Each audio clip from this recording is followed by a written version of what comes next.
Bonjour, hello everyone, merhaba. So,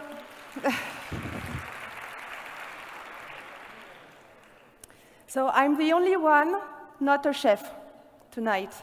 And I'm also the only person who's not going to do a demo. I'm not going to talk about food or restaurants. I'm going to talk about gastronomy, and I'm going to talk about rankings. But just before, I wanted to say a few words, because I wanted to say that I don't feel alone. I am not the only one, because they are all here, and they know what's happening today in Turkey. And what I see today also in the room is that there are plenty of women, and this is all that matters today.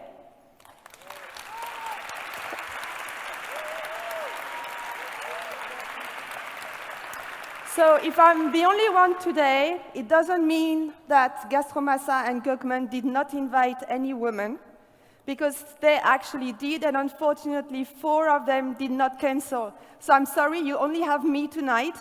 But again, we don't have time to criticize. We only have time to stick together, support women and men, okay, and be constructive. So that's the most important thing today, and this is all what I wanted to tell you about them. We can all respect, and the promise I can make with Gökmen is that next year they will be there.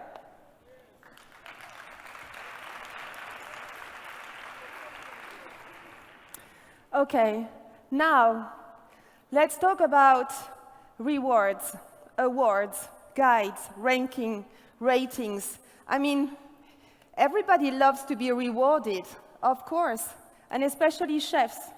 Chefs, what they do is that they aim at excellence. They aim at doing the best of their job, and we all have a lot of respect for it. So you see a lot of faces here that you know. Some of them were on stage, and they're actually looking for rewards, and rewards are good.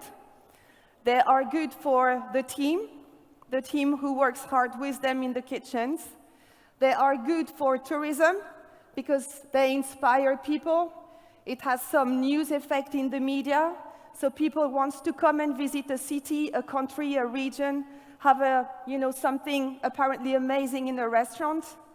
They are good for young students like you, because they also inspire you, and you can see that they can be role models.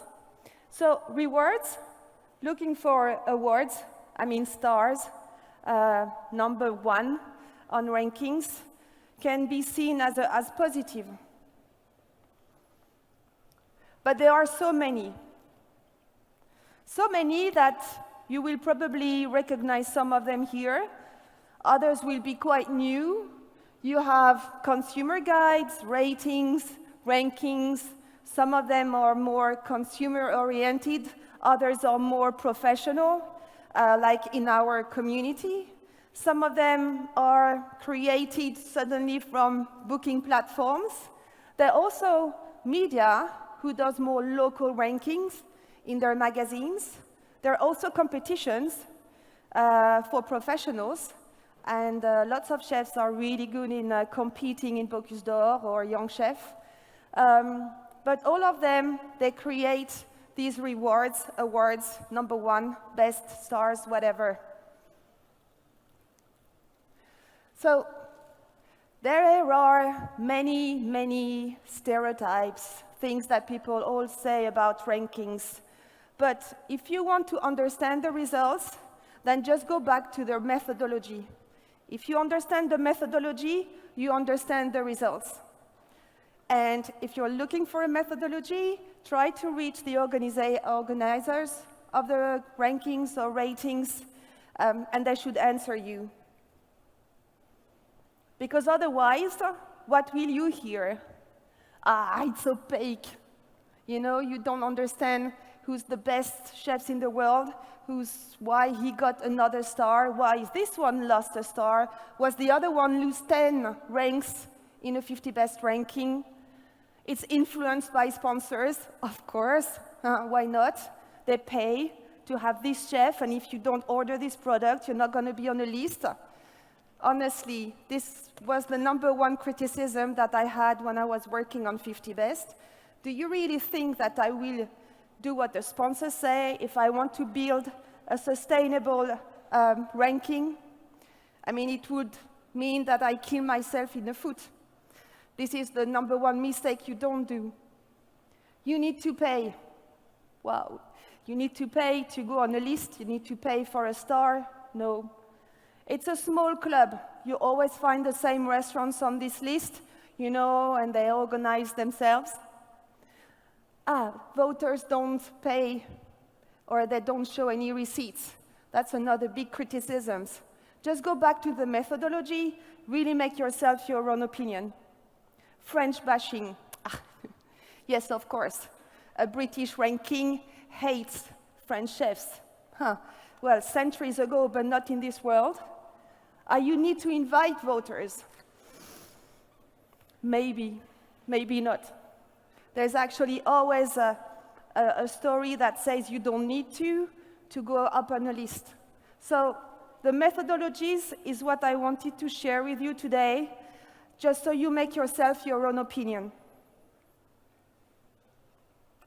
To understand methodologies, and I didn't only want to talk about the ranking I'm working for, you just need to understand the difference between rating and ranking. This is just something super simple. Ranking is like you have a rank, another restaurant or another chef has another rank. It's kind of like a competition, okay? Your rank depends also on what the others are doing. Rating is completely different. You have a restaurant, a menu, an experience, you know, and you get a rate. This is your rate according to a methodology. Let's talk about the only one I'm not working for, the red one. So the red one is also the oldest, probably the one you know from school.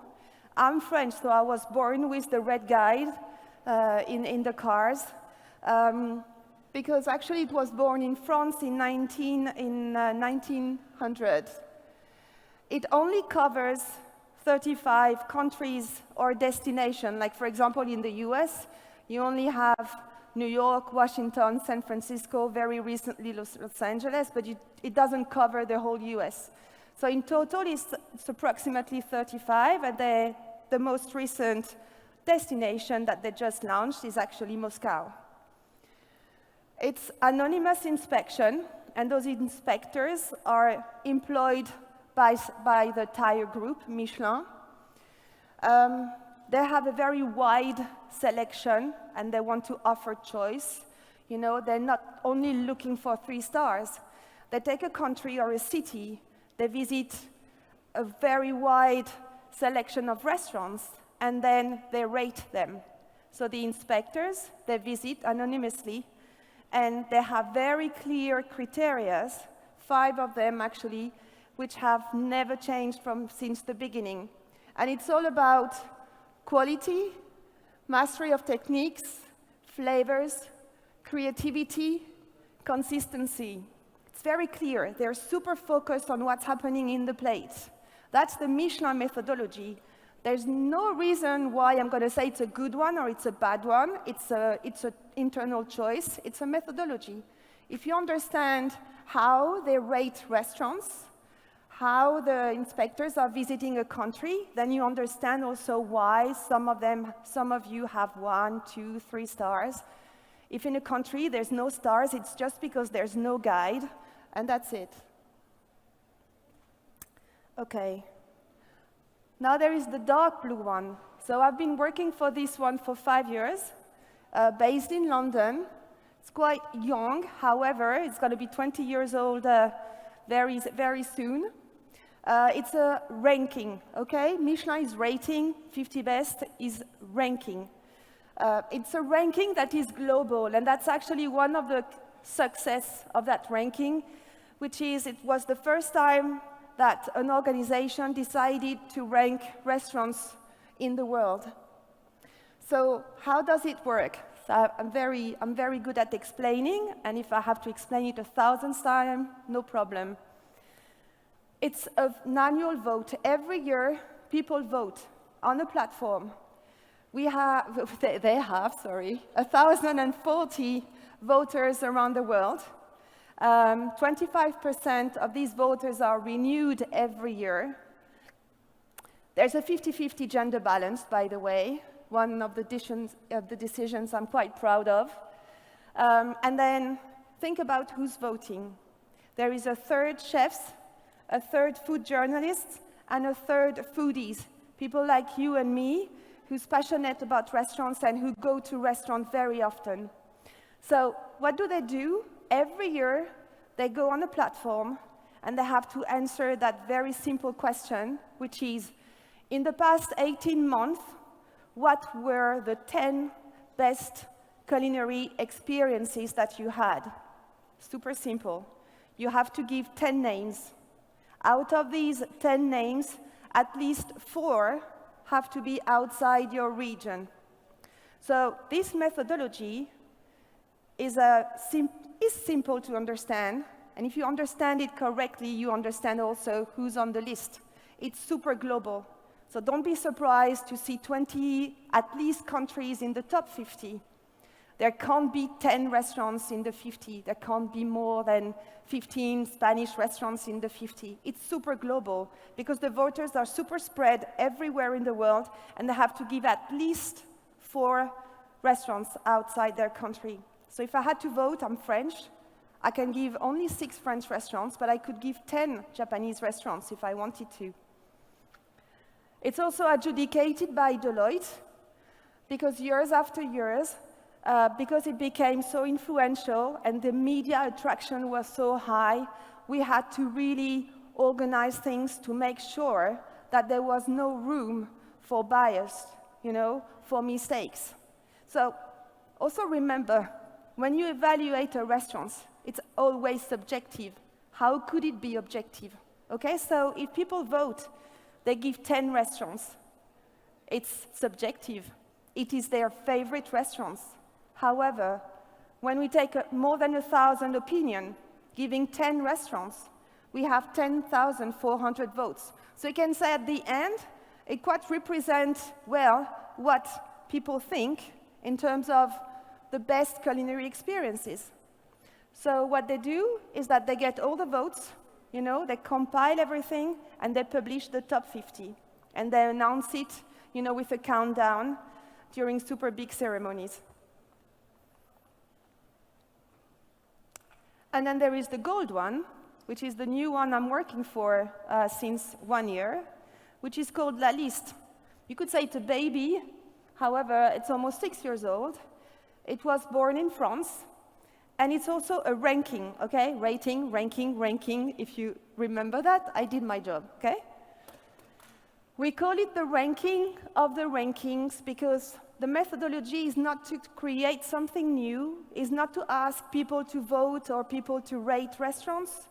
We have a database of 27,500 restaurants in an app, by the way, you can download. I can promote what I do as well. You can download it. You'll also see all the Turkish restaurants that is featured in the app. And in each restaurant, we have everything that exists in terms of guides, ranking ratings, the big media reviews, and also consumer reviews. And what we do is we continuously update this database every time that a new guide goes out, whether it is a digital guide or a paper guide. We still have paper guides in Italy. What we do is that we've got a full base ready, actually now, at this very moment, and there is an algorithm that runs this information, and we take into account everything. We weight those ranks or rates, and then we create a mark out of 100, and then we rank the top 1,000. And we will reveal that new top 1,000 very soon, end of November. So this methodology, if you compare it to 50 Best, again, there's not good or bad, better or worse methodology. They're just different. And if you understand the methodology, you understand who's at the top. For a La Liste ranking, you have to be excellent everywhere. You can't have a rate or a rank in a guide that is average. You can't have a media review that is negative, because it will, pull your mark out of 100 down. That's why the number one at La Liste is like the best in class. Nobody criticizes him. He remains excellent everywhere with everyone. While at 50 Best, you could say that some more avant-garde restaurants who are maybe more creative, who take risk, they will attract a lot of attention, they will drive a lot of visits, and maybe they will gather lots of votes. But both rankings are also kind of a competition. I'll give you one example. It doesn't mean that if you go down on the ranking, you are bad. Like when Dabiz was saying, I don't feel I'm the best restaurants. Of course, he's super good. But of course, there's no one best restaurant for everyone. Because for you, it's going to be the best, and for another person, he will prefer another one. But again, it's for the consumers, for the foodies who wants to try, who wants to visit restaurants. It keeps inspiring them. So it's true that this exercise of ranking restaurants and rating restaurants sometimes, sometimes it's hard for them because they work all the time and they go down on the ranking. And I knew that they could have even more votes from one year to another. So a restaurant last year may have had, this number of votes. This year he has more, but all the others, they get more votes. So he goes down, but he's actually better. So that's, this is the downside of ranking restaurants. We know that. The best thing we can do with them is explain how it works, be there for them, not be opaque, make sure that these events we organize are as inclusive as possible, not exclusive like a small group or little club. It would be, as I said, the worst mistake. So, guides, rankings, ratings, my opinion is that they will continue rewarding restaurants. Consumers or foodies, actually between you and me, we all know they love it. And it's not only for restaurants. So they will continue to reward chefs. And the only thing I have to do is always explain the methodology. Go back to the methodology and read the results. Make your own opinion about them. And the good thing is that foodies are not stupid. They look at all of them, at least a few, and they make their own opinion, which is the most important. So just as a conclusion, and also thank you for your attention, we make sure that we work together, female chefs, male chefs. Some of them are doing really good in restaurants. Those are couples, father and daughter, or husband and wife. They're partners, both are chefs. And again, there's no time to criticize in those days after such a pandemic. There's only time to be super constructive. So see you next year, and they will be there.